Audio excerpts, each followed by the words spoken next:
नमस्कार। शाम के अखबारों की चर्चा चाय के साथ। कल हमने इसी कार्यक्रम में पूरी ताकत के साथ में गुमास्ता नगर में बोरिंग के अंदर आ रहे पानी और उसके अंदर तमाम गंदगी आने को लेकर जो कार्यक्रम बनाया था, हमने इसी कार्यक्रम में उसको जोड़ के हमने बताया था। खबरों का असर हम आपको बताना चाहते हैं। और उसके बाद तक शाम तक वो ऐसा सनसनाया कि रात तक ही नगर निगम की बड़ी टीम वहाँ पहुँची। क्षेत्र के लोगों ने हमको मैसेज डाल के धन्यवाद भी दिया। उन्होंने कहा कि आज पूरा दिन हो रहा है, तमाम जगह खोदाखादी की जा रही है और कई जगह पर जो है का जो नीचे से ड्रेनेज जाती है, सीवरेज लाइन जाती है, उसकी खुदाई नहीं हो, तमाम जगह पे जाम मिली है वो। और उन्होंने धन्यवाद दिया। हमारा आपसे आग्रह, अगर आपको ऐसा लगता है कोई बहुत बड़ी समस्या आपके इलाके में बनी हुई है, तो अगर आप उसको फोटो और उसके साथ डालेंगे तो हम उस मुद्दे को उठा कर कोशिश करेंगे कि वो आपकी बात प्रशासन तक पहुँचे। ये भी हमारा प्रयास होगा। आज खबरें तो हम दिखाएंगे। खबरों के अलावा हम 12 और 1 बजे के बाद में आज खाद्य विभाग ने एक बार फिर बड़ी कार्रवाई शहर में की और होटल मशाल सहित शहर के तमाम वो होटलें जहाँ 5 सितारा आप खाना खाने जाते हैं, उन जगहों पर अमानक स्तर का खाना पाए जाने के बाद लगभग 51 लाख रुपए का जो है जुर्माना ठोका है। होटल मशाल को लेकर वहाँ तमाम सब्जियाँ भाजियाँ जो भी पाई गई, पर वहाँ बनाने के तरीके और तमाम गंदगी बहुत बुरी तरह से पाई गई है। तो जो लोग भी खाते हैं बाहर जाके 5 सितारा होटल पे, वो समझ लें कि वो किस प्रकार का खाना खा रहे हैं। इसको भी जरूर, इसीलिए कहा जाता है कि एक बार किचन जाके ज़रूर देखिए। अगर आप किसी बड़ी होटल में खाना खाने जा रहे हैं तो किचन जरूर देखिएगा। एक बड़ी कार्रवाई 51 लाख रुपए वसूल चुके हैं और अभी तक करीब 30 से 40 जगह नमूने लिए हैं प्रशासन ने और उसमें 30 लाख रुपए से ज़्यादा की वसूली हो चुकी है। ये खबर अभी दिन की थी, अखबारों में नहीं है, इसलिए हमको लगा कि आपको इसकी जानकारी भी दे देनी चाहिए। अब हम शुरू करते हैं। शेखर जी शुरू करें? जी बिल्कुल। तो हम आज पत्रिका से शुरू कर रहे हैं। पत्रिका की खबरों से शुरू कर रहे हैं। पत्रिका में एक तो खबरें जिस पर बात होना चाहिए। एक तो सराफा चौपाटी का बदलेगा स्वरूप। सराफा चौपाटी ले देकर वहीं घूम फिर के आ जाती है। जितने ग्राहक थे धीरे धीरे कम होने लगे, उत्साह लोगों में, पर बाहर के लोगों के आने की प्रक्रिया बहुत तेजी से बढ़ी। बाहर के लोग बहुत उत्साह के साथ पहुंचते हैं, खासकर जो महाकाल ओमकारेश्वर का दर्शन करने आते हैं। वे सब रात को आपको तिलकधारी होकर बड़े बड़े नीले पीले पट्टे पोंछकर ऊपर आपको दिखाई देते हैं। पर यहाँ पे महापौर भी कहा है कि बैठकर कोई प्लानिंग की जाएगी, रंग पंचमी के बाद एक जैसी बनाई जाएगी सारी दुकानें। होना भी चाहिए, कुछ सिस्टम तो होना चाहिए वहाँ पर। और पहले भी जो ये पिज्ज़ा बर्गर की गंदगी हटाई गई, अच्छा किया गया निश्चित रूप से। पर जो कुल मिलाकर देसी खाने की जगह है वो, और वही हमारी पहचान भी। क्या सर? जी बिल्कुल सही कह रहे हैं। सराफा चौपाटी को अपने पुराने स्वरूप में ले जाने की जो कोशिश की जा रही है, उसके अंदर बातें खूब होती है पर उस स्वरूप में ले जाया नहीं जा रहा है। अगर कहा जा रहा था पहले कि सराफा चौपाटी में सबको जो तरीके से दुकान लगानी होगी, नंबरिंग दी गई थी। दुकानों का ही फैसला अभी तक आपको बता दूं कि सही तरीके से नहीं हो पाया। 69 दुकानें जो पहले परंपरागत सूची के हिसाब से लगवाई गई थी, उसमें से भी कुछ दुकानों के कागजात नहीं मिलने से उनका जो है उन्हें हटाने की बात कही गई है। नए जो आवेदन लिए गए थे, जो लोग छूट गए थे, उसमें से 11-12 आवेदन को मान्य किया गया है। अब फाइनल जो सूची बननी है वहाँ पर, आज तक उस फाइनल सूची पर कोई भी नगर निगम का जिम्मेदार दस्तखत करने को तैयार नहीं है, ना ही फाइनल सूची सामने करने को तैयार है। वजह सिर्फ ये है, कोई पछड़े में पड़ना नहीं चाहता है। ये मसला ही ऐसा हैगा कि एक तो आप सड़क पर चौपाटी लगवा रहे हैं जिसका अधिकार किसी को नहीं हैगा। अगर ऐसे में आपने सूची जारी कर दी और उस पर अधिकृत आपने दस्तखत कर दी है तो आपको आज नहीं कल जो है कोर्ट में जवाब देना पड़ सकता हैगा। जिन लोगों को बाहर किया गया है वे सिर्फ मौके का इंतजार कर रहे हैं कि वो सूची जारी कर दी जाए। जो इस सूची से तो बचने की कोशिश की जा रही है। अब बात कर रहे हैं 100 रूपता लाने की। ये मसला कितने दिन से चल रहा है, किस दिन 100 रूपता लाएगी, यह मुझे आज तक समझ में नहीं आया हैगा। और ये बातें ही बातें हो रही है, किसी स्वरूप में आती हुई मुझे नहीं दिखाई दे रही है। इंतजार किया जा रहा है थोड़ा समय कट जाए। जैसे जैसे समय निकलता जाएगा विरोध खत्म होता जाएगा। और जो विरोध करने वाले हैं वो इतने बड़े लोग भी नहीं हैं कि वो लंबे समय तक विरोध कर पाएंगे। उसके बाद में 1 रूपता के आप जैसा चाहेंगे वैसा चौपाटी का स्वरूप ले आएंगे। बरैया का छत्ता हो गया दुकानदारों का। जो लोग बाहर बैठ गए वो बहुत खिसिया गए। अच्छा, कामकाज अच्छा था, व्यापार बहुत अच्छा होता था। आपको आश्चर्य होगा कि 15 से 20 लाख रुपए रोज का कारोबार वहाँ होता है। इसलिए जो दुकानदार वहाँ से हटते हैं उनका बहुत बड़ा नुकसान होता है। तो वो भी सब इंतजार कर रहे हैं कि एक बार चिट्ठी हाथ में आ जाए, उसके बाद देखते हैं किस अधिकारी ने क्या किया। तो ये समय बताएगा। हालांकि मुझे नहीं लगता कोई सूची का अंतिम रूप है, आंखों के इशारे से ही पूरा काम हो पाएगा। अब हम प्रभातकरण खबरों की बात कर रहे हैं। प्रभातकरण खबरों में 1-2 खबरें हैं जिस पर हम बात करना चाहेंगे। एक तो अंततः BRTS का एक टुकड़ा बहुत चौड़ा हो गया और एक टुकड़ा छोटा है। अब दोनों को मिलाकर जो रेलिंग BRTS से हटाने का काम शुरू हो गया। लगभग धीरे धीरे जो है ऐसा लग रहा है कि BRTS एक दिन जो है इतिहास के पन्नों में दर्ज हो जाएगा।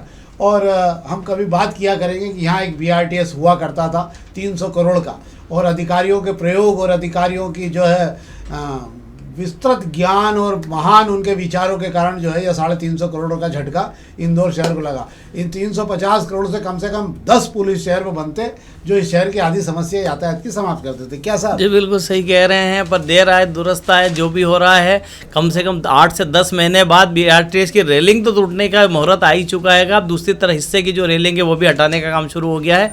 एक मुझे लगता है सुकून भरी खबर है कि C21 मॉल के सामने से, आपको बता दूं, यहीं से जो है एक तरफ की रेलिंग हटाने का काम शुरू हुआ था। अब बाद में जो नगर निगम ने अभी जो आखिरी टेंडर जो निकाला उसके अंदर आप जितनी रेलिंग निकालेंगे उतने पैसे आपको मिल जाएंगे, आपकी जितनी इच्छा है उतनी रेलिंग निकालिए। कबाड़ियों को इतना कहा गया है और बस स्टॉप, एक बस स्टॉप को तोड़ने का अलग अलग तरीके से टेंडर निकाल दिया गया है।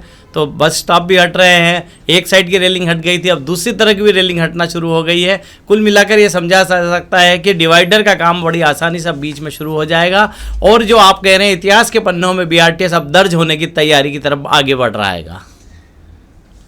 कुछ इतिहास ऐसे भी होते हैं कि जो हमको बाद में याद दिलाते रहते हैं कि कुछ अधिकारी आए थे। मैं तो ये मानता हूँ कि इनके नाम के स्मारक भी बनना चाहिए कि किसकी अकल से ये काम यहाँ पे शहर में शुरू हुआ था। ऐसे कैसे हमको 2-4 बोर्ड अभी हाल तो थोड़े दिन आप रुक जाइए, 10-15 साल बाद हो सकता है, 5-7 साल बाद में मेट्रो के लिए भी लगाना पड़ेगा कुछ क्षेत्र में जहाँ पर भी हाल यात्रियों को लेकर समस्या हो रही है। अब हम अग्निबाण खबरों की बात कर ले रहे हैं। अग्निबाण खबरों में एक दो बात कर लेते हैं, अग्नि में कुछ खबरें अच्छी।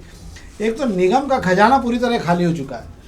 ब्यूटिफिकेशन का काम, मतलब शहर में सुंदरता का काम, शहर की सुंदरता तो मतलब दीवार में रंगाई पुताई का काम, सुंदर सुंदर फोटो बनाने का काम, मोहनजोदड़ो से लेके फिल्मी कलाकार से लेके पहाड़ी पानी सब दिखाने, झरना दिखाने का काम ब्यूटिफिकेशन का था। और लेफ्ट टर्न का काम बंद हो गया है। तो ब्यूटिफिकेशन के साथ में लेफ्ट टर्न का काम बंद हो गया। सरकार, नगर निगम की हालत इतनी खराब हो चुकी वित्तीय स्थिति में कि नगर निगम का कोई भी काम कोई भी ठेकेदार अब करने को तैयार नहीं है। नगर निगम का पूरा वित्तीय संतुलन बुरी तरह से बिगड़ चुका है। जो 700 करोड़ रुपए से ज़्यादा का भुगतान होना है, ठेकेदारों का कहना है कि वो चक्कर लगा लगा के थक गए, अब वो केवल अपने पैसों का इंतजार करें, जैसे तैसे पैसे निकलें और यहाँ से नमस्ते की जाए। मुझे नहीं लगता है कि नगर निगम इस बार कोई बहुत ज़्यादा काम करने की स्थिति में है। मुझे भी लगता है नगर निगम को आगे काम खोलने के बजाय पीछे के कामों का किनारा करना शुरू कर देना चाहिए और टॉप प्रायोरिटी के 10 काम पहले निकालना चाहिए। भैया पहले ये 10 काम खत्म किए जाएँ, उसके बाद अगले 10 काम, उसके बाद अगले 10 काम। तो मुझे ऐसा लगता है कि हम 3-4 महीनों में 70-80 काम से बाहर आ सकते हैं। पर हम नगर निगम में बैठे ज्ञानवान लोग हैं जो क्या कर रहे हैं पता नहीं मुझे। क्या है सर? जी बिल्कुल आप सही कह रहे हैं। बात कर रहे हैं नगर निगम की आर्थिक स्थिति की, तो आप ये समझ लिए क्या दयनीय हालत है कि हर महीने जो वहाँ के कर्मचारी हैं उनकी पगार निकालने के लिए संघर्ष करना पड़ रहा है। ऐसे में कहाँ ठेकेदारों को पैसा दिया जाएगा, कहाँ शहर का ब्यूटिफिकेशन किया जाएगा। वैसे भी भागीरथपुरा कांड होने के बाद आधे से ज़्यादा हमले के हौसले पस्त हो गए हैं। और फिर बात कर ले शहर में जिनके जिम्मे जो है शहर की सफाई और दूसरे इंतजाम दिए गए हैं, वे अपने ठंडे कमरों से बाहर ही नहीं निकल रहे। वे भी समझ के बैठे हैं कि संघर्ष करने से कुछ होना जाना नहीं है। फिर बात करते हैं कि स्वच्छता मिशन की बात करते हैं। शहर में जब सर्वे आता है ब्यूटिफिकेशन से लेकर शहर को सुंदर बनाने के लिए सारे काम किए जाते हैं और इसका पैसा जो है ठेकेदारों को बड़े आसानी से मिल जाता था। अब हालात ऐसे हो गए हैं कि स्वच्छ भारत मिशन में भी जो है ठेकेदारों को पैसा नहीं मिल पा रहा है। उन्होंने हाथ खड़े कर दिए। तो ना शहर को वे सुंदर करना चाहते हैं, ना ही वे दूसरे जितने भी जानकारी से जुड़े काम हैं वे करना चाहते हैं। कुल मिलाकर आप समझ लीजिए कि नगर निगम की जो हालत है, इतना संघर्ष नगर निगम को करना पड़ रहा है। और मार्च का महीना चल रहा है। मार्च के अंदर आप हालात ये है कि अब कुल मिलाकर 13 तारीख को जो लोक अदालत लगने वाली है उससे उम्मीद करके बैठे हैं कि पिछली लोक अदालत में हम 100 करोड़ रुपए ले आए थे, इस बार भी ऐसा ही कुछ चमत्कार हो जाएगा। चमत्कार के भरोसे बैठे हुए हैं। जमीनी अमला कुछ नहीं कर रहा है और जिन अफसरों के हाथ में ये काम दिया गया है, इस नगर निगम को चलाने की जिम्मेदारी दी गई है, वे खुद समझ नहीं पा रहे हैं कि नगर निगम को कैसे चलाएं। हालांकि नगर निगम कमिश्नर ने यह कहकर सबको चौंका दिया है कि नगर निगम के पास पैसा नहीं है, नए काम नहीं खोल सकते, जो चल रहे हैं उसमें से भी जरूरी काम करेंगे। अब पार्षद परेशान हो रहे हैं, महापौर के पास जा रहे हैं। कुल मिलाकर कहते हैं तो नगर निगम को आने वाले दिन मुझे लगता है बड़ी मुश्किल वाले गुजरने हैं। ये नगर निगम बहुत बुरी तरह से उलझ गई है। इसके 2 कारण हुए हैं। इसका एक कारण ये हुआ है कि इसके पूर्व में नगर निगम में बैठे महापौर भी रेवेन्यू मॉडल को लेकर लगातार कसते रहते थे। इस बार ये हुआ है कि इस पर किसी का ध्यान गया नहीं और अधिकारियों ने तो और ध्यान नहीं दिया। तो परिणाम ये हो रहा है कि जो रेवेन्यू का लक्ष्य होना चाहिए वो गड़बड़ा रहा है और उसी का कारण ये दिक्कत हो रही है कि अब शहर में आप नए काम तो बहुत दूर की बात है, पुराने काम हो जाएं राम राम करके, यही बहुत होगा।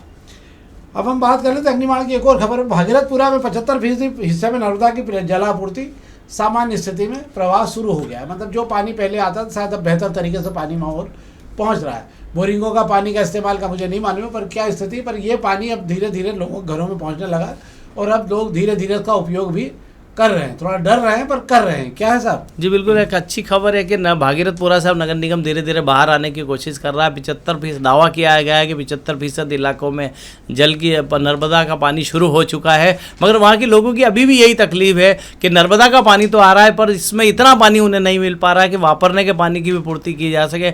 आज कमिश्नर ने सुबह दौरा किया था, लोगों ने मांग की थी कि जो बोरिंग की लाइन थी उनको चालू कर दिया जाए तो वापरने का पानी तो शुरू किया जा सके, पर बोरिंग के जो वहाँ 70 से ज़्यादा बोरिंग बंद किया गए हैं, उनकी जो रिपोर्ट है वो ठीक नहीं आई है, इस वजह से बोरिंग का पानी चालू नहीं किया जा रहा है। और आप जानकर आश्चर्य करेंगे कि ये इंदौर में भागीरथपुरा में ही हो सकता है कि नर्मदा लाइन के अंदर जो है बोरिंग की लाइन को जोड़ दिया गया था। मतलब बोरिंग की लाइन भी चलती थी, नर्मदा की लाइन भी चलती थी और एक ही लाइन में सब मिश्रण हो रहा था, जिसकी वजह से कहीं से भी जो है खतरनाक कीटाणु उसके अंदर मिले और जो हालात बने वो सब देख रहे हैं क्या हो वहाँ। किसी ने कहा विदेश से आके कि अच्छा विदेश गया तो उन्होंने कहा कि अच्छा आपके यहाँ नर्मदा, ये आपके यहाँ पानी की लाइन और सीवेज की लाइन अलग अलग होती है क्या? बोले हाँ साहब। अरे वाह, हमारे यहाँ तो क्या होता है जिसमें सवेरे पानी जाता है पीने का, उसी में शाम को सीवेज जाने लग जाता है। बोले तो ये व्यवस्था है हमारे यहाँ भी हो रही है अब धीरे धीरे सब जगह पर। आज यहाँ पर गुमास्ता नगर में पूरा मामला निकला, तमाम जगह सीवेज के पाइप टूटे होने के कारण नर्मदा के पाइप लाइनों में उनका ड्रेनेज का पानी जा रहा था। बड़ा मामला पकड़ाया ये भी आज। एक और अब हम दोपहर खबरों की बात कर लेना। दोपहर खबरों में एक पहले पेश की एक दो खबरों की बात कर लें। एक देश में गैस का संकट, जो प्राकृतिक गैस ओमान और कतर से आया करती थी, 80% आयात हमारे यहाँ यहीं से होता है और पिछले 7-8 दिनों से वहाँ दोनों कतर ने और ओमान ने इसका उत्पादन पूरी तरह से बंद कर दिया। वो आपात स्थिति घोषित कर दी उन्होंने और आपात स्थिति करने के बाद में दोनों उनके जो इकाइयाँ हैं उनको पूरी तरह से बंद कर दिया गया। बंद करने के कारण ये हुआ है कि गैस का उत्पादन बहुत बुरी तरह प्रभावित हुआ है। कीमतें 64% बढ़ गई है और गैस के आने का सिस्टम पूरी तरह से बिगड़ चुका है। परिणाम ये हो रहा है कि आने वाले कुछ समय अगर यही स्थिति बनी रही तो देश में गैस की भारी कमी आपको दिखने लगेगी। हालांकि गेल में ONGC, गेल के अलावा तमाम जगहों पर जो सिरेमिक की कंपनियां हैं, जहाँ जहाँ भी ये गुजरात में बनी हुई कंपनी, सबको नोटिस जारी कर दी है कि हम आपको गैस सप्लाई नहीं कर पाएंगे। प्रायोरिटी बेसिस पर जो पाइपलाइन से घरों में गैस जा रही उनको भी कहा गया कि सीमित समय के लिए आपको गैस दी जा सकेगी। तमाम जगहों पर ये हो रहा है। इसके अलावा बांग्लादेश में जो गैस से बिजली का उत्पादन होता था उसमें 2000 यूनिट बिजली का, 2000 मेगावाट यूनिट का उत्पादन कम हो गया। तमाम जगहों पर इसका असर अब धीरे धीरे दिखने लगा। तो युद्ध का असर अब आपको थोड़े दिन और रुकिए दिखने लग जाएगा। जहाँ जहाँ पर भी इसका असर आ रहा है बहुत बुरी तरह से आने लगा है। ड्राई फ्रूट का सप्लाई पूरा बंद हो चुका है और हमारा जो निर्यात है, दुनिया भर में हमारा निर्यात जो है वहाँ खाड़ी में, हार्मूज की खाड़ी बंद होने से दुनिया भर में यूरोप वगैरह में निर्यात बंद हो चुका है। अब हम एक और खबर बात कर लें। दूसरा रुपया आज रिकॉर्ड स्तर पर नीचे चला गया है और बाजार फिर लहूलुहान हो गया। ये तो थी बेसिक खबरें जो हमने आपको दी। अब हम आपको बता देते हैं, एक तो रुक्मणी मोटर्स डायवर्सन टैक्स जमा नहीं करने पर रुक्मणी मोटर्स का 1 लाख स्क्वायर फीट का गोदाम सील कर दिया गया है। ये गोदाम सील किया डायवर्सन न भरने के कारण। कैलाश बाहेती का ये रुक्मणी मोटर्स है और आपको याद दिलाऊं, शायद कैलाश बाहेती एकमात्र ऐसे कारोबारी और उद्योगपति इंदौर के कि इनको जो है इनका किडनैप हो गया था। बहुत सारे लोग भूल गए होंगे, शायद जो नए लोग होंगे उनको शायद ना मालूम है कि इनका ये सवेरे यशवंतगढ़ के सामने नगर भ्रमण पे निकलते रोज़ सवेरे बढ़िया कपड़े पहन के, तो इनका अपहरणकर्ताओं ने इनको उठा लिया। उनको लगा बड़ा आसानी है, पैसे ऐसे अच्छे खासे आ जाएंगे और इनको गाड़ी में पटक के पैर के नीचे लेटा के इनको जो है शायद ग्वालियर या उसके आसपास किसी जगह पर ले जाके इनको कमरे में बंद कर दिया था। नेगोशिएशन चल रहा था, इधर पुलिस सक्रिय हो गई, ढूंढाई ढंढाई चालू हुई और नेगोशिएशन चलता रहा। तो 10 दिन तक जो है इनको वहाँ पर बाकायदा खाना वाना खिला के दामाद की तरह कैलाश बाहेती जी का बड़ा ध्यान रखा गया था। अपहरणकर्ताओं ने कहीं ऐसा नहीं कोई उलट पड़ जाए, ये आदमी दवाइयाँ ववाइयाँ सब ला के उनको देते रहते थे। इस बीच में पुलिस को क्लू मिलने लगे और पुलिस को क्लू मिलने लगे तो वो अपहरणकर्ताओं तक पहुँचने की स्थिति बन गई। कुछ ही देर पहले, मतलब वो अपहरणकर्ता तक पहुँचते उसके पहले उनको संकेत मिल गया और उन्होंने कैलाश बाहेती के लिए दरवाज़ा खोला कि अब आप जाइए, आपको छोड़ रहे हैं। तो कैलाश बाहेती ऐसे थे, ये पहले ऐसे व्यक्ति थे कारोबारी जिनको अपहरणकर्ताओं ने पैसे दे के हाथ जोड़ के वापस दिया कि भी वापस जाओ आप, हमसे गलती हो गई, इनको छोड़ना पड़ा। मतलब ये पहले व्यक्ति। इधर इसके बाद में ये अलग मामला है, पर ये एक मामला है कैलाश बाहेती न तो नगर निगम में टैक्स भरने को तैयार है, कई बार नगर निगम इनको बोल चुकी, नगर निगम से बहुत अच्छे रिश्ते हैं इनके, और डायवर्शन का टैक्स भी देने को तैयार नहीं है। मुझे लगता है अभी भी 10 टुकड़ों में पैसे, इनकी पैसे देने की आदत बहुत खराब है। क्या है बिल्कुल आप सही कह रहे हैं ना। डाइवर्शन टैक्स को लेकर जो कलेक्टर ऑफिस से कई बार नोटिस जारी किए गए थे, उसके बावजूद कनाड़िया थाने के सामने जो इनका गोडाउन बना हुआ है उस पर टैक्स नहीं चुकाया जा रहा था, जिसको लेकर कलेक्टर शिवम वर्मा के निर्देश पर एसडीएम ने वहाँ कार्रवाई करते हुए सिद्धू गोडाउन को सील कर दिया गया है। बात कर रहे हैं आप नगर निगम की, तो नगर निगम कई बार तकाता कर चुका है कि इसका खाता खुलवा लिया जाए। अभी तक आपको बता दूँ ज़मीन का खाता ही नहीं खुलवाया गया है, जबकि उसका व्यावसायिक उपयोग हो रहा है। वाह, तो ये होना चाहिए। मुझे लगता है ऐसे तमाम अगर ऐसे 10 गोडाउन मिल गए तो नगर निगम के बहुत सारे पैसे तो इसी में खड़े हो जाएंगे, 4-6 साल का टैक्स आ जाएगा। अब हमें खबर आपको बताते हैं, दोपहर की एक और खबर है। सीएजी ने एक रिपोर्ट जारी की है। सीएजी ने जो रिपोर्ट जारी की है कि इंदौर से जो अभी ये टैक्स का मिसमैच, जो जीएसटी का मिसमैच मिला है, उसको लेके चोरी पकड़ी गई है। और मज़ेदार बात यह है कि 30 टन आटा मारुति कार में रख के ले जाया गया दिल्ली तक। मतलब जो गाड़ियों के नंबर डाले गए थे, और जब जांच की गई तो पता लगा कि स्कूटरों का उपयोग भी आटा डालने में ये चारा घोटाले जैसा आटा घोटाला है। और तो बड़े आनंद के साथ में किया गया है। जो जानकारी होंडा और एक्टिवा के माध्यम से प्रीतमपुर से अन्य राज्यों में 400 किलो, 500 किलो, 600 किलो तक एक गाड़ी पर रख के आटा ले जाया गया है।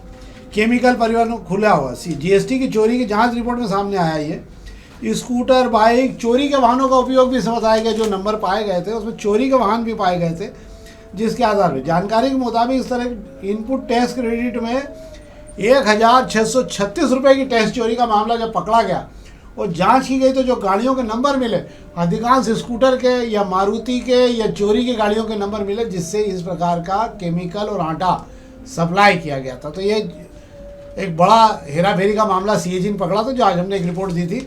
और इसके बाद में इसकी और भी जांच की जा रही है। मेरे को लगता है ये मामला 2000 करोड़ से ऊपर पहुंच जाएगा। तो ये तो थी खबरें जो हमने आपको दी। हमारा आग्रह है आपसे, कृपा करके इस कार्यक्रम को अधिक से अधिक लाइक करिए। और आपकी कोई समस्या, आपको लगता है कि आपके क्षेत्र में कोई विकराल समस्या खड़ी हो रही, आप हमें वीडियो फोटो के साथ अगर डालेंगे तो हम कोशिश करेंगे उस कार्यक्रम को अधिक से अधिक उठाएँ और आपकी आवाज़ को जहाँ तक पहुँचना चाहिए वहाँ तक पहुँचाएँ। बहुत बहुत धन्यवाद।